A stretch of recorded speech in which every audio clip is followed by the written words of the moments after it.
কড়াইতে তেল দিয়ে পনিরগুলোকে আমি ভাজতে বসিয়ে দিলাম।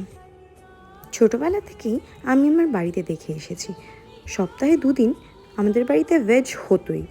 ছোটোবেলা অবশ্য আমার ভেজের প্রতি তেমন খুব একটা টান ছিল না, কিন্তু তবে এই ভেজ খাওয়াটা আমার ধীরে ধীরে অভ্যাসেই পরিণত হয়েছে। এখন তেমন ভেজ খেতে মন্দ লাগে না। আর মাঝে মাঝে আমার ছুটির দিনগুলোতে আমিও বাড়ির টুকটাক রান্না করে নিই।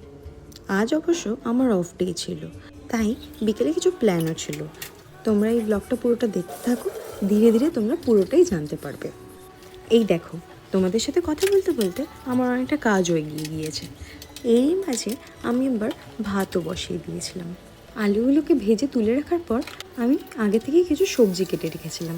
সেই সবজিগুলোকেও ভেজে তুলে রেখে আমি কড়াইয়ে তেল দিয়ে আবার মশলাটাকে কষাতে বসিয়ে দিলাম তরকারির জন্য। আমি আগে থেকেই কিছুটা ডাল সেদ্ধ করে রেখেছিলাম,